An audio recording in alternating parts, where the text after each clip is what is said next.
Shabbat Shalom, everyone. Shalom. Shabbat Shalom, everyone. Shalom. How's everybody doing today? Shabbat Shalom to everybody watching over Facebook and over YouTube. I am Bishop Taz here with the presiding elder over the House of Judah International Fellowship Church, Elder Nathaniel Allah of the House of Judah International Fellowship Church. We are back again, back-to-back weeks. I know we promised that we would finish up the second half of the lesson on the tribe of Naphtali. So here we are. Here we are to drop a couple more sources. It's nothing too extensive, and it's not going to be too long. We're pretty much just finishing up that information. We have I think maybe one or two more sources that we added to the ending of the lesson just to make sure that everyone has all of the proper information going forward. We know that that was one of our more popular lessons right behind Reuben. So we wanted to make sure that we went ahead and locked this thing up. We want to send a hearty shalom to our brothers and sisters out there in Freetown, Sierra Leone. Shabbat Shalom, holding it down out there in Africa. Our brothers and sisters in the Philippines, brothers and sisters in the South Pacific, Australia, New Zealand. They're definitely the ones that we're calling for the second half of this lesson. So shalom to you all as well. Hopefully you all get a chance to see this lesson very soon. All praise to the Most High for that as well. We would like to remind everyone, definitely go if you're interested in getting baptized, go right here to the website housejudahfellowship.org, where it will put you directly in contact with the elder who will figure out what area you're in and what can possibly be done for the future in your particular area. We also have all of our lessons there, all of the information on the feast days, everything concerning the church, what we believe, how we operate. If you have questions about that, that is also on the website as well.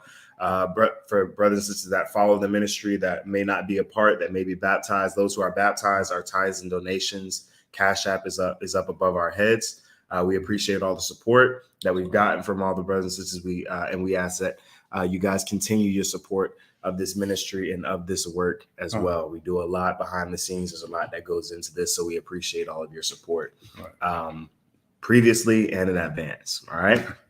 Now, as it pertains to today's lesson in particular regarding the tribe of Naphtali, we have we're going to be branching off in a couple of different directions because there are some sources that we have that we would like to tap into. That's not just strictly related to the tribe of Naphtali. So there's going to be a couple of other tribes that we may delve into a little bit as well.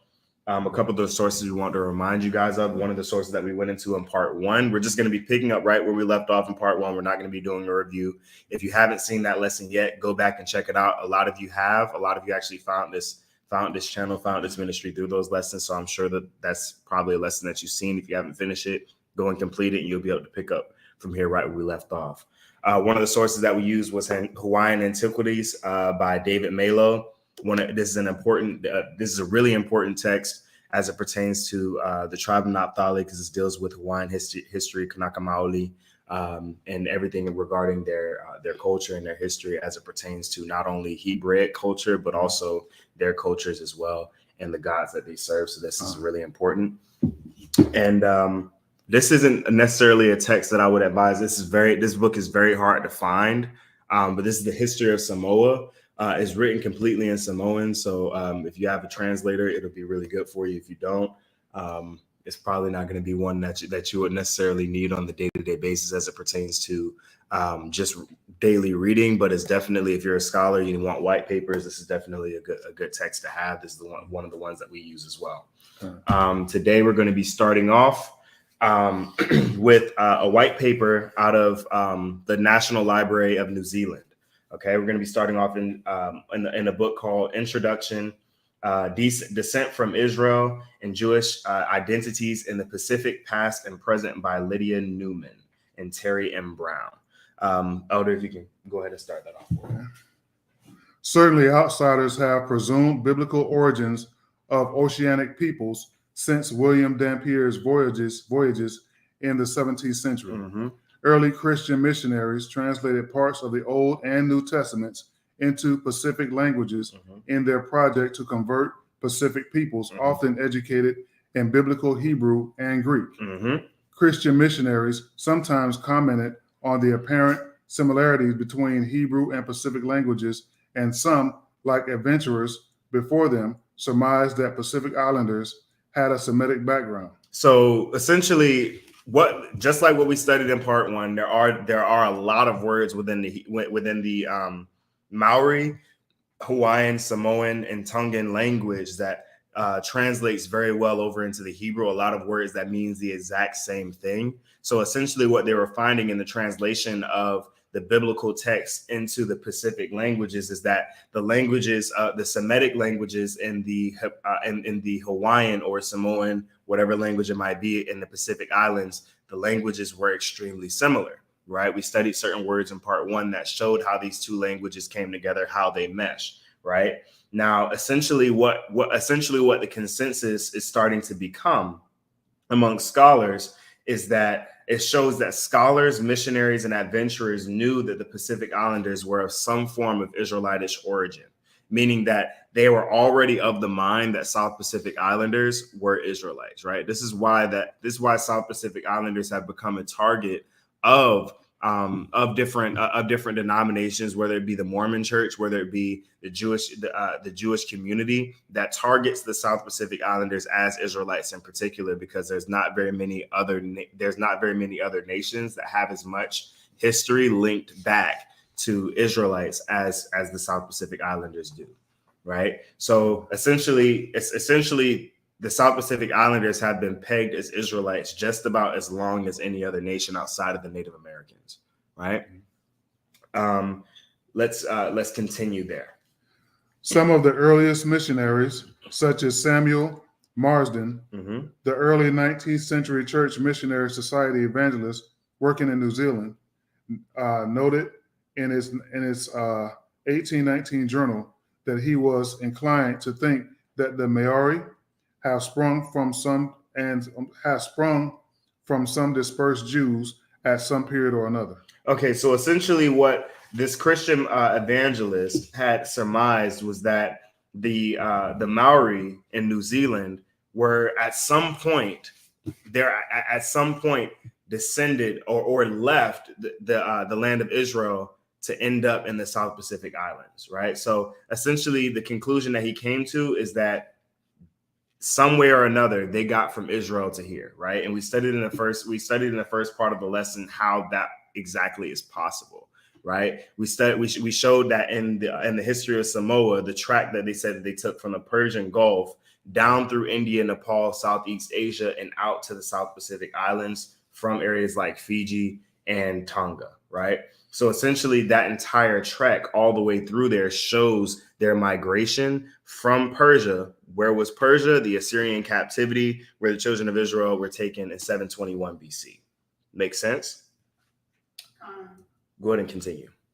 By the late 19th century, Maori prophets such as Takut and Ratana declared they were descended from biblical Israel. So the scholars weren't the only ones declaring that the South Pacific Islanders were descended from the children of Israel. South Pacific Island leaders at this time were claiming that they were descended from the children of Israel. So it wasn't a new idea when the scholars or the missionaries or the adventurers arrived. It was common knowledge to these people at this time, right? So essentially, what they were doing by declaring the knowledge of who they were was attempting to avoid attempting to avoid hostile takeover, which they did until much later. Read. Thus mobilizing support against white settlers and forming independent Maori churches. A century later, the Tahitian nationalists,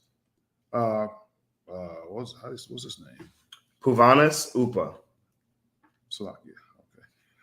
Claimed connections with the Old Testament prophets and the Old Testament law to resist French colonialism. So not only did the Maori at one point in New Zealand, in order to mobilize support from white settlers, which means avoid a hostile takeover, not only did they declare their descent from the children of Israel, but also the Tahitians declared their descent from the children of Israel in order to resist French colonization, right?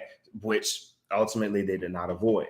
But what it shows is that the leaders and the elders amongst the Tahitian and the Maori people or Polynesian people, they knew their descent, their genetic descent from the children of Israel. And they attempted to use it on multiple occasions to avoid colonization and hostile takeover. Right? So the next study that we're going to go into, we actually touched on this particular source. We touched on this source in part 1. This is Slavers in Paradise, the Peruvian labor trade in Polynesia. Right? This was brought out in the late 19th centuries from 1862 to 1864 by H.E. Maud. Go ahead and read that. This is the story of the barks and the brigs that sailed out of Callao in Peru, calling at every Pacific island group except Hawaii, kidnapping thousands of men, women, and children by violence and treachery, and transporting them to slavery and death. Okay, so we established in pretty much every 12 tribes of Israel lesson that one of the primary criteria for a nation being considered to be descendant from the 12 tribes of Israel is that they had to have endured Deuteronomy 28, correct? At some point in time in their history, they had to have endured the curses that the children of Israel were promised to endure in Deuteronomy 28, verse 15 through 64, correct? So, well, through 68. So essentially what we're seeing here in this particular study is the Polynesian slave trade, also known as blackbirding in the Trans-Pacific slave trade, but from Peru. So the question is, how can a story of South Pacific Islander slavery or captivity be told from Peru if their slavery was in Peru? Which means, how do they get from the South Pacific Islands to Peru? Anyone? Y'all engaged in here? How do you get from, how in the 1800s do you get from the South Pacific Islands to Peru? Boat. Thank you. Okay. So you get from the South Pacific Islands to Peru by boat, which means that they had to have gone on ships to get there. So they took ships into slavery, Deuteronomy 28, verse 68, right? So essentially what we're seeing here is the mass enslavement of multiple, not just islands, but nations within the South Pacific at one time, which is pretty much unprecedented on any historical level. We've never witnessed that amongst really any nation on this large of a scale. We saw it with the Australian Aborigines, but the Australian Aborigines numbers were much smaller, right? We've seen it with the Filipinos. They were much smaller, not nearly as widespread. But we're talking about the entire South Pacific, countries made up of hundreds of islands and populations that are all being distributed, that are all being taken captive and distributed at the same time. Go ahead and read from Kidnapping Thousands of Men.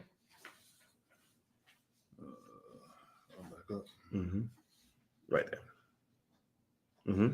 Kidnapping thousands of men, women, and children by violence and treachery, and transporting them to slavery and death. It is an absorbing narrative of the conflict between human greed and bewildered innocence, set in the romantic isles of the South Seas. It tells of how unsuspecting islanders were captured, leaving in many cases only the aged and the children to reconstruct their stricken communities of that befell them as slaves in Peru. And a lot of these islands never actually bounced back. In fact, a lot of the people never actually bounced back financially, emotionally, or spiritually, right? We're going to find out why that is just here in a moment, right? There's something that was done not only by the United States, but by other countries in the South Pacific because it's strategic military position, right? So essentially, these slaves that were held in Peru, these South Pacific Islanders who were held in Peru, some were held in Indonesia, others were held in Madagascar. They were pretty much sent everywhere. Wherever South Pacific island slaves were needed, that's where they were taken, right? So essentially, they were dispersed in every direction possible wherever they might have been needed, right? So in the 19th century, Polynesians, Micronesians, and Melanesians suffered hard bondage and slavery known in history as blackbirding. European colonists in Australia, South America, and even the South Pacific Islands themselves, and even the Pacific Islands themselves, often kidnapped and sometimes paid very poor wages to islanders, often taking them on slave ships to any particular island or country where their services were required. This isn't the only instance of massacre and slavery we witness in history, as the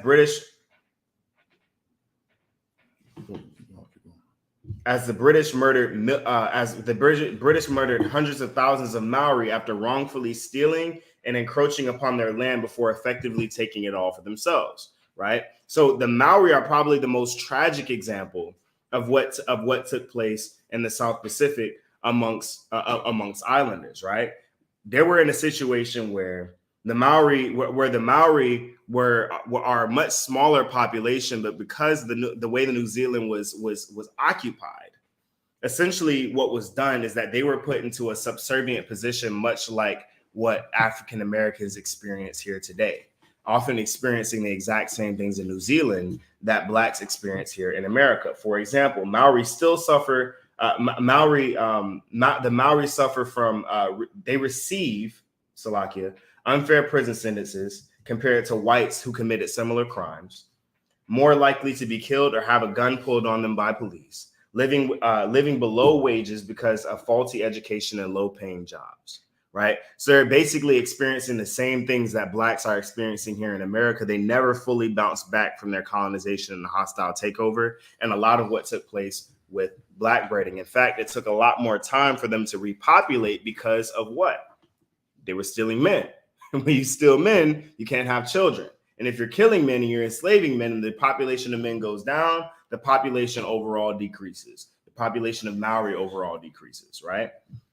Now, the CDC has documents that can easily be accessed called Pacific Proving Grounds. Again, that's Pacific Proving Grounds. This is where the U.S. set military nuclear weapons and radiation testing in the South Pacific in efforts to destroy the tribe of Naphtali in the South Pacific, right? How many of you knew about that? Nuclear testing in the South Pacific. So essentially, the testing ground, according to the Pacific Nuclear Test Archive, from 1946 to 1996, the U.S., the U.K., and France detonated over 318 nuclear devices in the Pacific region, in the Marshall Islands, French Polynesia, Tawa Maori, Kiribati, Australia, the U.S. territory of Johnson and Kalama Atoll, the Amachaka Island, and Alaska.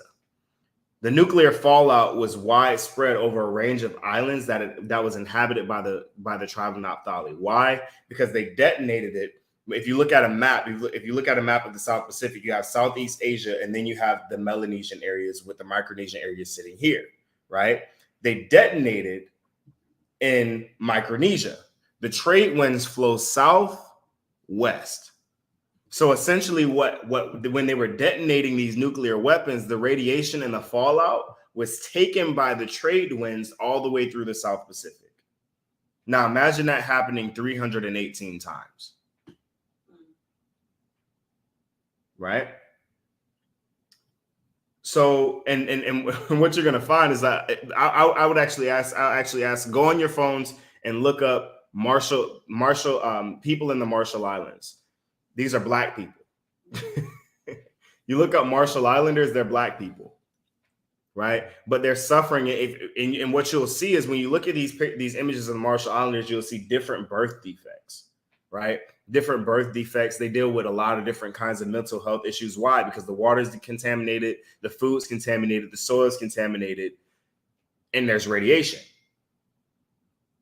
right? This is all in Pacific Proving Grounds, right? And the Pacific Nuclear Test Archives.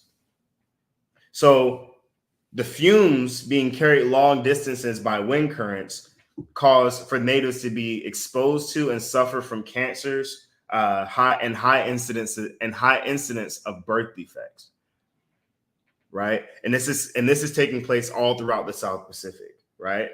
The United States in January of 1893 would illegally annex and overthrow the Queen under the mask of white American sugar planters, meaning that they used American sugar planters. Because keep in mind, originally all of the cattle from the United States was supplied by the island of Hawaii, right? So they used that as a pretext to enter into the country. This is where we first began to see white settlers in the Hawaiian Islands living amongst the Kanaka Maoli, right? The white settlers used what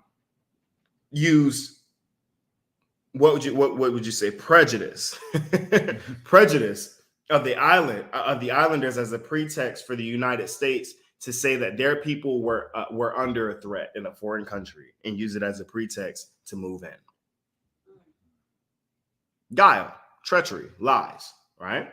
Why would the white settlers do this? Why? Because they realized the same exact thing that a lot of white settlers in the Hawaiian Islands realize today. What did they do? The second that the U.S. took the Hawaiian Islands, the very first thing that they did was they established military, and they established what we call artificial paradise.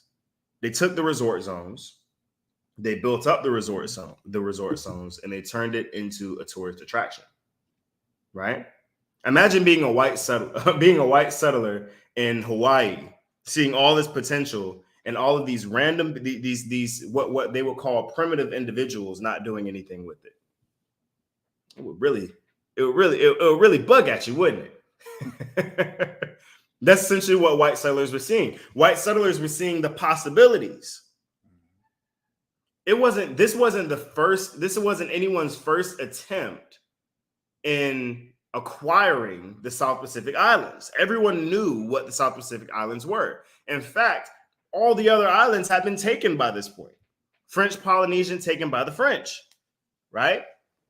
A lot of islands were either Commonwealth of or bought or taken by the UK. So when you're the United States, seeing Hawaii being so close to the Western world, as close as Rapa Nui to South America, all you're seeing is dollar signs. These were white settlers who were business people who saw the opportunity to make money in these people's country. See, but it would backfire in a lot of ways because actually, we'll talk about that in a moment. These sugar planters would be led by a man named Sanford B. Dole, a known Freemason. They would later ban the teaching of the native language in schools and punish children for using it, causing the language to nearly become extinct long before the already dwindled population. Let's go to culturesurvival.org. This is Nation Under the Gun. Nation Under the Gun, Militarism and Resistance in Hawaii. Militarism and colonialism are inseparable forces which have shaped modern Hawaii. So it says militarism and colonialism are inseparable forces which have shaped modern Hawaii. Why? Because the two happened at the exact same time. The U.S. military knew that they couldn't move in and colonize without military. Why? Because the Polynesian people were well known around the world as a powerful military force. The South Pacific Islands was one of the last places that you want to go into and fight guerrilla warfare. It's not what you wanted to do. You didn't want to go hand to hand with South Pacific Islanders. So the colonization and the militarization of Hawaii had to happen at the same time. They had to come in with troops. Read. Over 100 years since the U.S. military participated in the overthrow of the Kingdom of Hawaii in 1893, militarism continues to distort the cultural and political environment like a magnet pulling at particles of iron.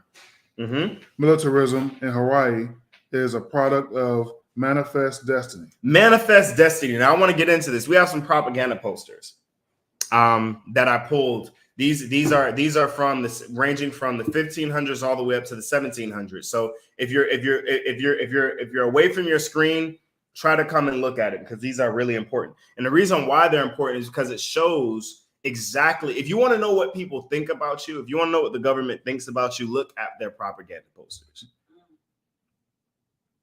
See, a lot of people don't know that propaganda posters still exist. Propaganda posters do, in fact, still exist. Put a 1 in the chat if you've seen the new propaganda posters over the last couple of years. If you want to know what's coming, if you want to know what's going to happen, it's all written in the propaganda posters, and it's the same thing. If you want to know what they thought about you, if you want to know what their plans were for you, look in the propaganda posters. Let's get number 1. This is who we know as Uncle Sam. Look at the screen. If you have the video, look at the screen. It says, Uncle Sam, did anyone say he wished to he wished to tread on the coattails? He wished to tread on the tails of my coat, right? Now, a lot of people will look at this and they don't really realize what's going on. But the good thing is that we were taught to read propaganda posters in school if you were paying attention in economics and political science, right? Notice where his coattails are lying over. He's standing on the United States. His coattails are lying over Cuba, Puerto Rico, Jamaica. And his other coattail is lying over the South Pacific Islands. What does that mean? It means that the plan is to take possession of these particular islands. Why? Under the guise of what? We'll see it here in a moment. Let's get the next one. Keep in mind, all these are telling a story. And keep in mind, all of these came in year-by-year order. You're seeing all of these in order. So notice, this is President Monroe. No, this is President McKinley, Salakia. Now, what they're doing is they're designing him a suit. Now, notice what his pants say as he's being tailored. It says California, right? Now, California originally belonged to Mexico. They took it, right? Louisiana Purchase, the entirety of the Western world, taken by the United States. It has the Gadsden Purchase, taken by the United States. Florida belonged to Spain, taken by the United States. Texas belonged to Mexico, taken by the United States. But look at what he's waiting to tailor. Wow. Look at the cloth that he hasn't used yet. Samoan Islands, Guam, the Philippines. Remember when President McKinley said we have to protect our little brown brothers? Puerto Rico. Puerto Rico is now the Commonwealth of the United States. Alaska is now a state. Hawaii is now a state. And then notice the flag underneath all of it. United States foreign policy. They always had a plan. They always had a plan. Now, what's interesting is why are these so important to them? Watch this. Let's skip number 3 and let's go straight to 6. Whoa, check that out.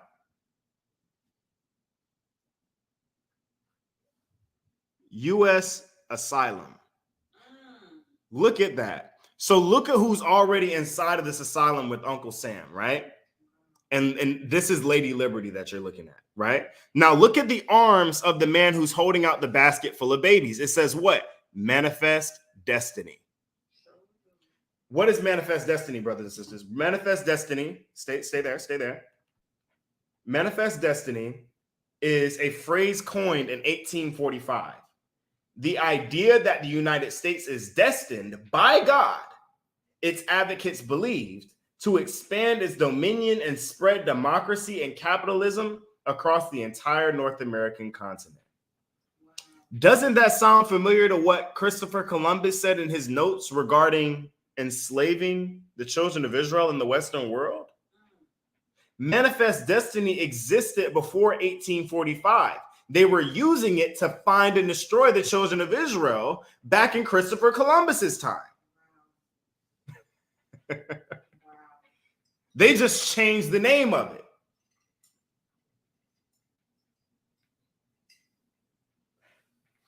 Now, if you look at who's already inside, you see 2 white kids playing with 2 Native American children, right?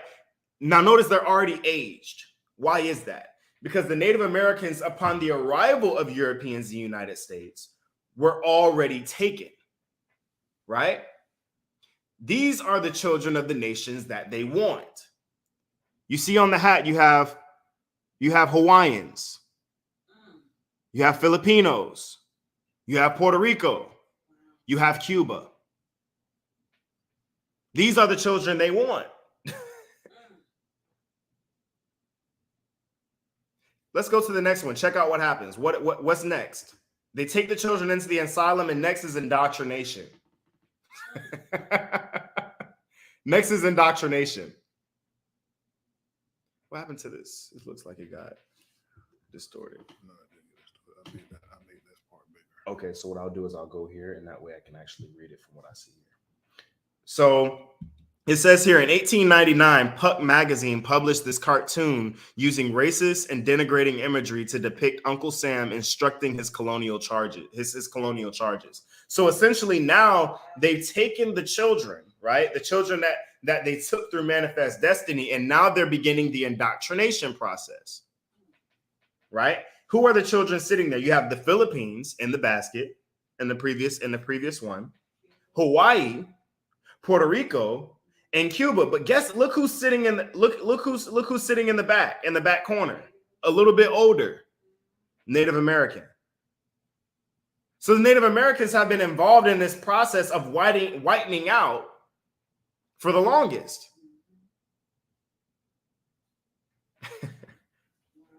Now notice there's still the rest of the classroom. Where's everybody else sitting?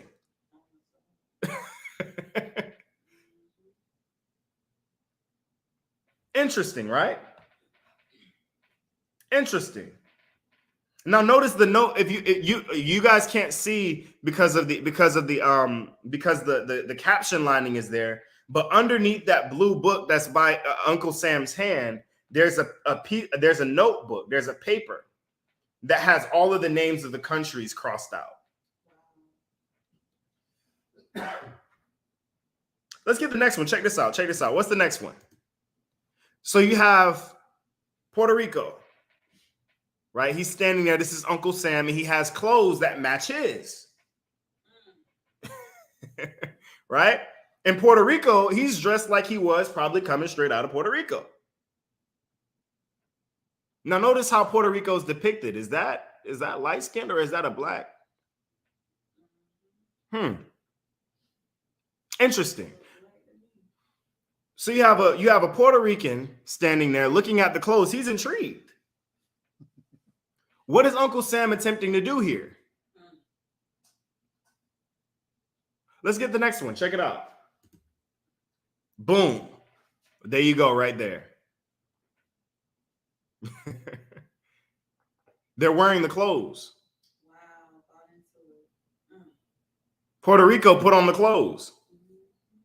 And now they're trying to do the same thing with Cuba, but notice what Cuba's doing. Cuba's holding what flag? They're holding their own flag. Why? Cuba till this day still has not been taken by the United States. But notice the look on the little Hawaiian's face. Is that a look of intrigue or a look of fear? Because he's taken a nation that they were familiar with in Puerto Rico and transformed them into a mini-me.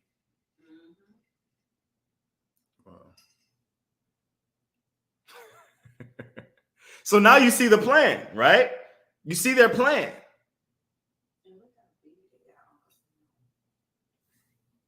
They're trying to transform what was an independent, what was a powerful, what was a wise nation, and they depicted them as small, weak, futile, dumb.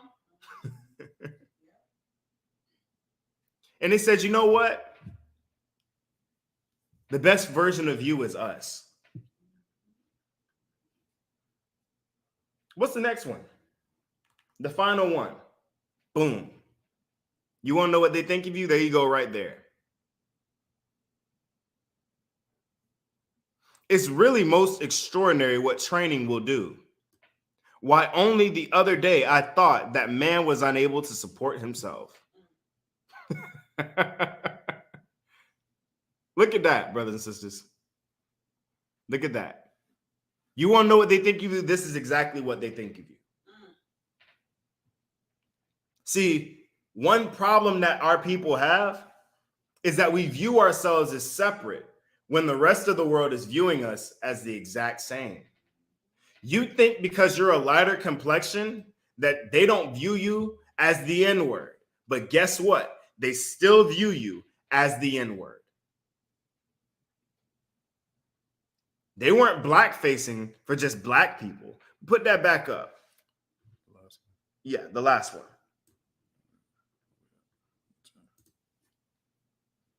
All of us. All of us are the same to them. But check this out. It said it's really most extraordinary what training will do.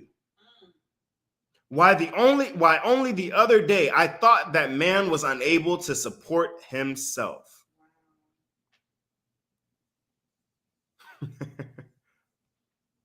You have Puerto Rico there, you have Hawaii there, you have Cuba there, you have the Philippines. You have a black man. That's blackface, is it not? They view us all, we view ourselves as separate. We view ourselves as different. We view our plights as different, when the truth of the matter is the agenda was the same for all of us, because they view us as the same, no matter what complexion, no matter what hair texture you have. When they see anything that's not straight hair, guess what? It's nappy.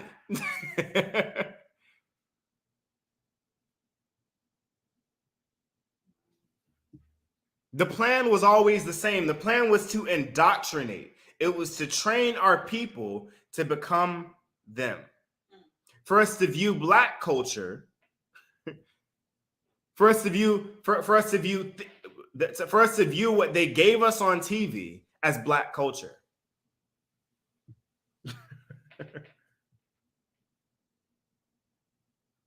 All of black culture was established by media that is controlled by them. That's controlled by Uncle Sam. Is it not? What we see on TV. Back in the day, it was what you saw on MTV. Now it's what we see in movies. It's what we see on reality TV shows. It's what we see on social media. All of this was established by Uncle Sam. He's showing us the clothes and we are willingly putting them on. And now they're parading us around like puppets in a circus.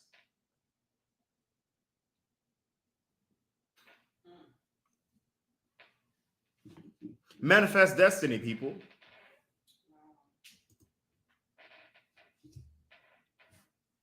Manifest destiny. If you want to know what they think of you, just look at the propaganda. We're the only ones fighting. We're the only ones fighting against each other. They're working together.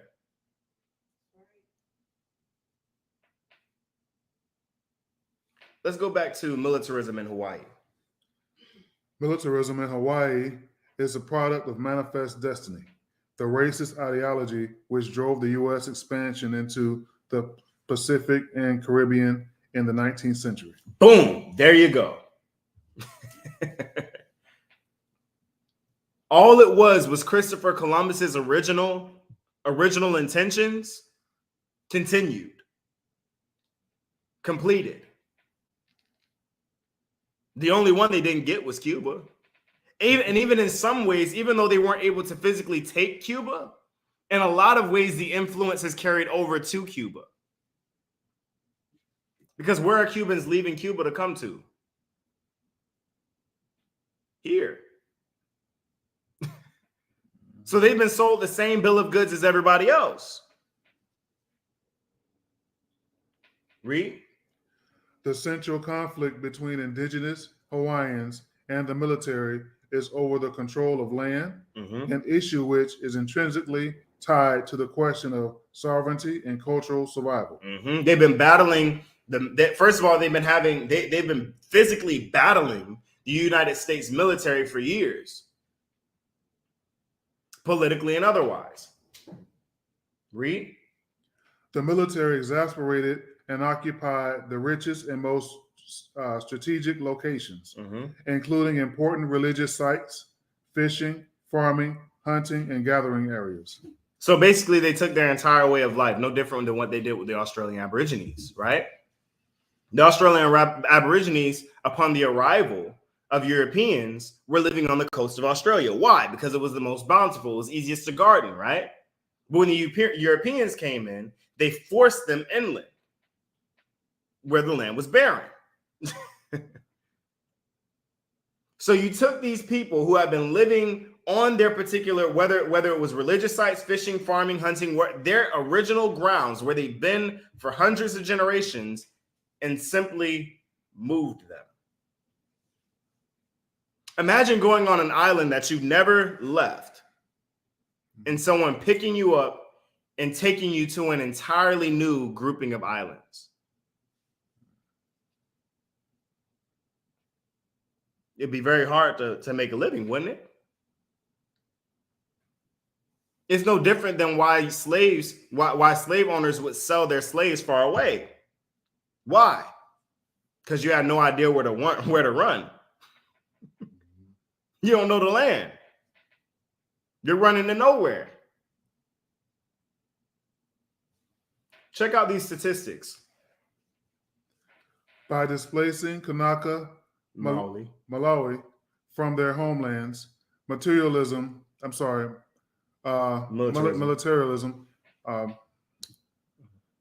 in Hawaii perpetuates cultural genocide. So they perpetuate cultural genocide. How? Essentially, it's going to show what we're about to go into is all the statistics as to how militarism in Hawaii has affected the Kanaka Maoli. Read. Statistics illustrate the legacy of colonization. 40% of the homeless are. Is that correct? Homeless or houseless? Oh, homeless or houseless. Okay, are Kanaka Malawi. 30% are Kanaka Malawi receive annual incomes less than $4,000. 32% drop out of high school. Only 5% have college degrees, and approximately a third of welfare recipients and persons in prison are Kanaka Malawi. Okay, so essentially what we see here is it says 40% of homeless or houseless are Hawaiians, right? And this is strictly for the state of Hawaii, right? 40% of Hawaiians are homeless. 31% of Kanaka Maoli or Hawaiians have an annual income of less than $4,000. Anybody in here knowing somebody that makes less than $4,000 a year? Wow. A year. And this is and keep in mind, this is a state. This is not some third world country. This is a state in the United States.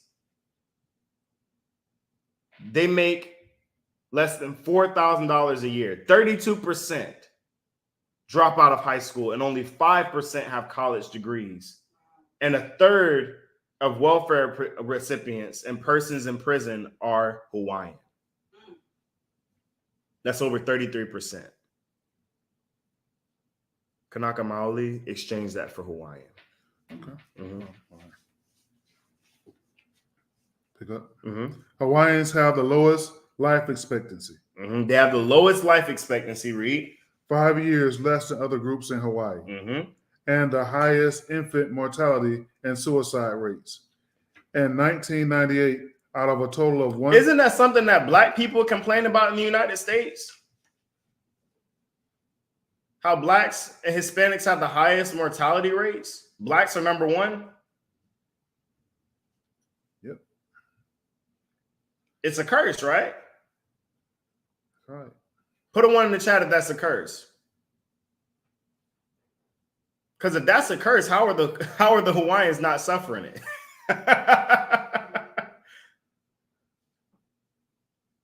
If that's a curse, how are the Hawaiians not suffering it? We complain about our unfair prison sentences and going to and majority of our men getting tossed in prison for no reasons. The Hawaiians are experiencing that. 40% of the entire Hawaiian population of Kanaka Maoli in Hawaii are homeless. 40%. That's almost half. 31%, which is almost a third of their entire population, makes less than $4,000 a year. 32%, about a third of their entire population drop out of high school, and only 5% have college degrees. And a third are either welfare recipients or in prison.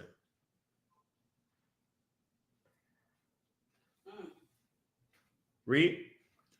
Out of a total of 197,673 acres of Hawaiian homelands, only 40,703 acres, representing 6,547 homestead awards, were annually used by Kanaka or Hawaiian homesteaders. Mm-hmm. Between 1920 and 1990, approximately 30,000 Hawaiians died while waiting for homestead land. So context. Over 205,925 acres were awarded to Hawaiians for land. No different than a reservation in the United States. But you really think they would give out real estate that valuable for free? So since the law was established in the early 1900s, all the way up to 1998, a total of 197,673 acres of Hawaiian homelands, only 41,000 about, representing 6,550 about homestead awards, meaning that many people were awarded homesteads, were actually used by Kanaka Maoli homesteaders. Wow. That's not even a quarter, people. 30,000 Hawaiians died while waiting for homestead land. Read. As of June 1998, there were 29,702 applicants on the waiting list. Now, did you guys know that I believe Hawaii's already banned homesteading? So how are these people going to get the land that they were promised? So you want to know why Florida has laws against homesteading? Because it's a tourist state. You can't have people living off grid in the tourist state, can you? The only way you can homestead in the United States, the only way you can homestead in Florida is if it was homesteaded prior to the law being passed, meaning that you can be grandfathered in.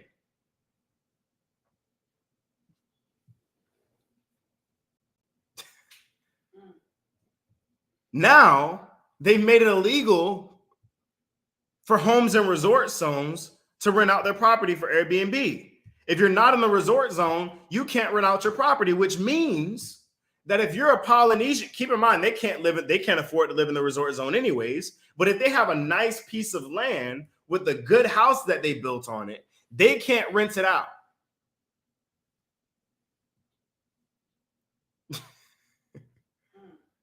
They can't short-term rent it. They can't set up an Airbnb. How is that fair? That's like somebody saying, if you don't live in Tampa, you can't Airbnb your house. If you don't live in Tampa, Miami, Fort Lauderdale,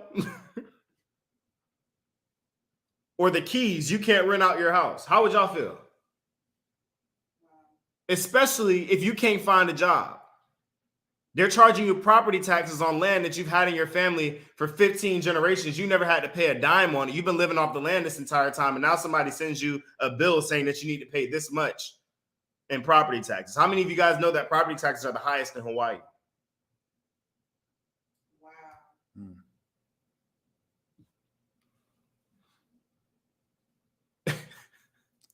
It's crazy, isn't it? Wow. These people are literally being set up to fail and die. If you've seen the living conditions of Hawaiians in Hawaii, you would be baffled. People are still living in shacks with bullet holes in the ceilings from President Roosevelt. There are people living under tarps on the coast of the beaches. There are people having to bathe in water that still has nuclear waste in it from the military from Pearl Harbor.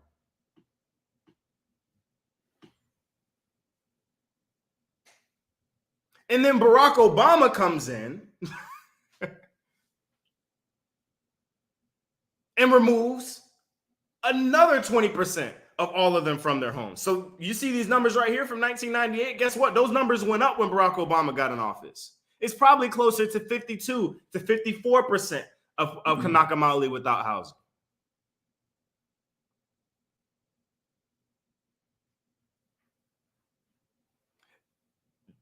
Everything that we describe sounds like a third world country, doesn't it? Nah, people, that's a state. That's a state. And you wonder why when you go on vacation to Hawaii, they want you to go to Oahu or Maui or something like that. They don't want you to go. They don't want you to go to the other islands. They don't want you to see what's going on there. The fact that the military walks the streets to make sure that there aren't any rebellions, they don't tell you about those, do they? They don't tell you how they imprison leaders for rebellions that haven't happened yet. They don't tell you about that either.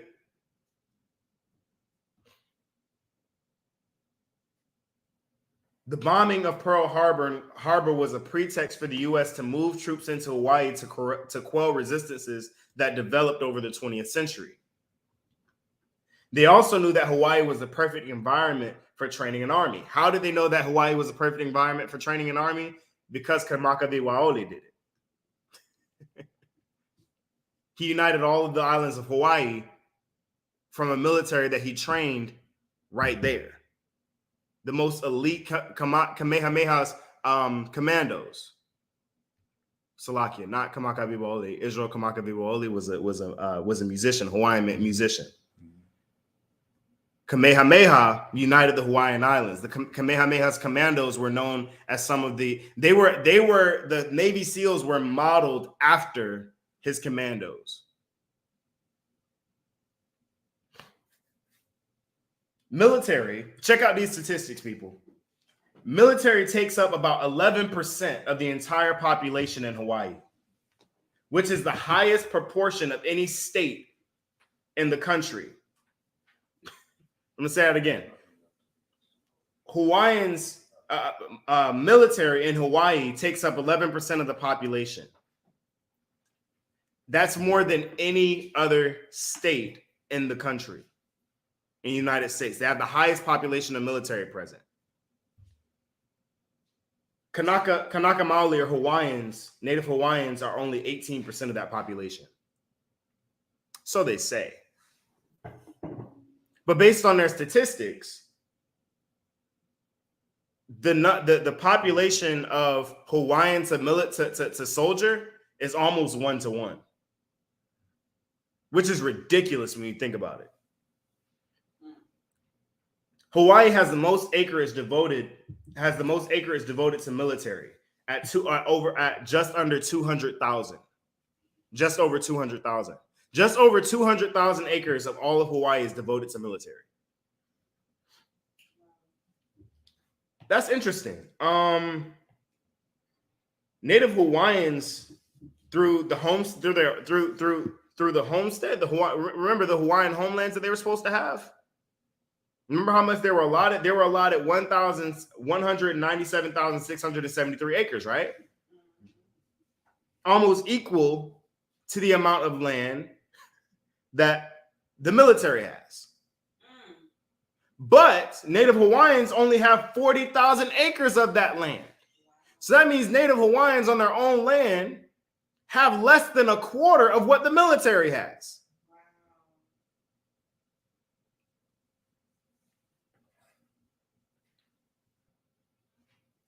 It's no coincidence that 44% of the military stationed in Hawaii is all army, foot soldiers. Why? Why do you need army? Why do you need foot soldiers? Because you would think You're in the middle of the South Pacific. Navy would be number one, right? Naval forces? No, it's not about people coming from without. It's about the people that they're having to fight from within. 44% of the military that's present in Hawaii is there for resistance, guerrilla warfare.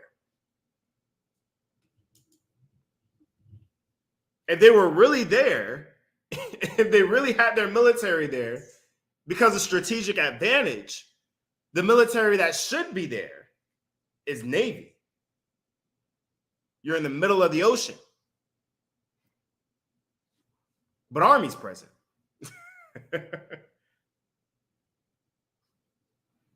Army is for boots on the ground.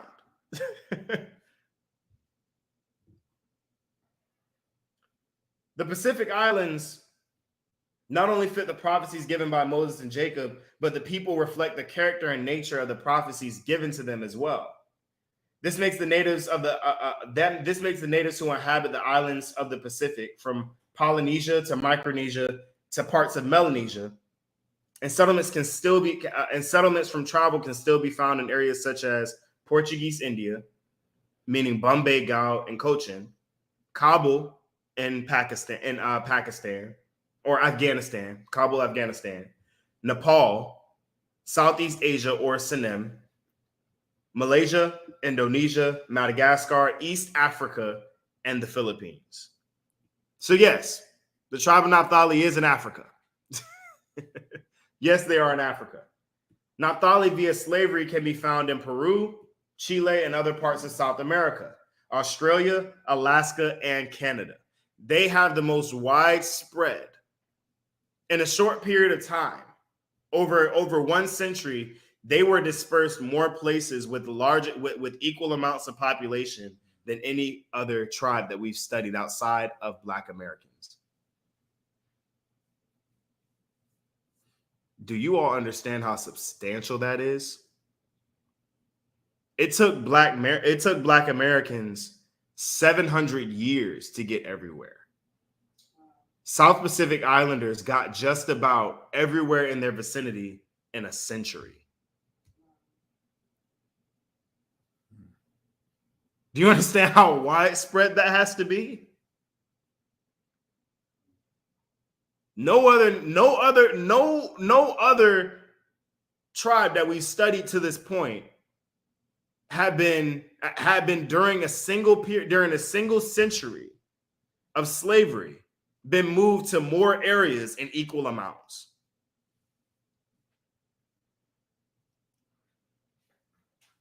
For more information proving their links to East Africa, see evidence of Austronesian. There's a document. This is a white paper from Yale University. It's the evidence of Austronesian genetic lineages in East Africa and South Arabia. Context dispersal from Madagascar and Southeast Asia.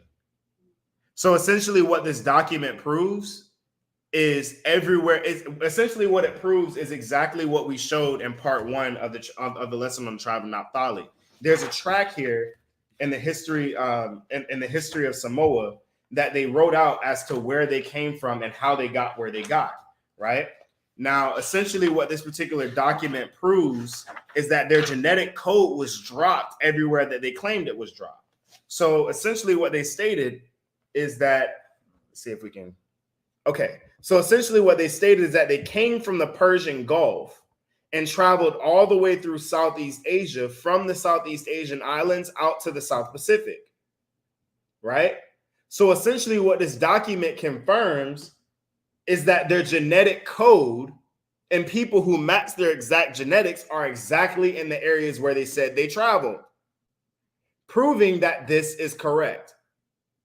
Because remember, they said that they were in South Arabia, right? Look at the track. All the way from the Persian Gulf in historical days, 721 BC, the Assyrian captivity, all the way down through Nepal, down through India, all the way out to the islands of Indonesia, the Philippines, and all the way out to Micronesia, Melanesia, and out to the South Pacific. Essentially what that white paper from Yale proves is their genetic lineages. right? And we studied in the first part how it is. We studied in part one of the lesson on Naphtali.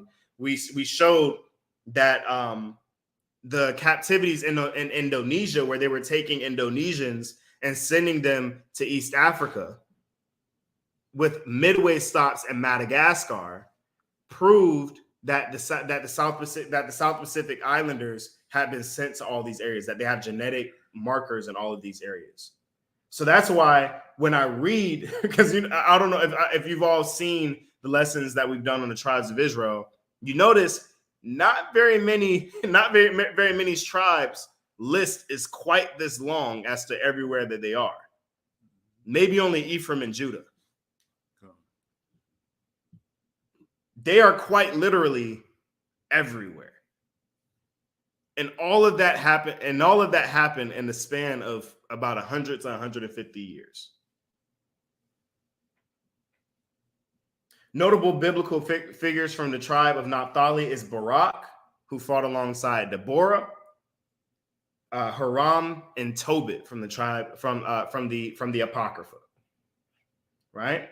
So that's all the rest of the information that we had concerning the tribe of Naphtali. We hope that all of that information was good for you all. It wasn't a whole lot, but it was definitely a significant piece of that lesson that was missing. We didn't really get to continue on the last part specifically as it pertains to the curses that they suffered, but fortunately we were able to come back and get that information together for you all. Do we have any questions or comments in the chat or in the room? Shalom, J Humble. It's good to see you, man. It's one of the brothers that's been following from New Zealand. All praise to the Most High. Good to see you in. Good to see you in. All praises. Shalom. Shalom. Do we have any questions or comments? Nothing at all. I don't see anything in the chat. All right. Looks like we are good. All praise to the Most High. Once again, we hope you all had a blessed Passover and Feast of Unleavened Bread. Once again, it's good to be back for you all again. All praise to the Most High. Once again, we have our website here. If you would like to figure out about baptisms in your area or learn more about the church, our website right there, definitely go and check it out. We have all the information on there. Make sure you get registered. We have our tithes and donations above head right here for those who would like to for those who wish to support the ministry. There's a lot of things that we do with this ministry behind the scenes. So every bit of support that we get is a blessing. All praise to the Most High. Once again, it's a blessing to come before you all. All praise to the Most High. Ahaya Bahashem Yeshaya Wa Rawak. For those who do not speak the Hebrew, that is the Father, the Son, and the Holy Spirit. In the Hebrew, Ahaya, I am that I am.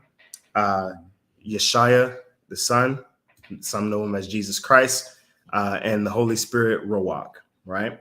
Once again, we want to say all things to praise to the Most High. Elder, do you have anything before we close it out? No, sir. All right. Shabbat Shalom, everybody. If you have any questions, please feel free to drop them in the comment section. Share this lesson. For those who've seen the first part and may not have seen the second part, make sure that you share this with them so they can get the rest of this information. All praise to the Most High. You guys have a blessed Sabbath. Shalom. Bless you. Shalom.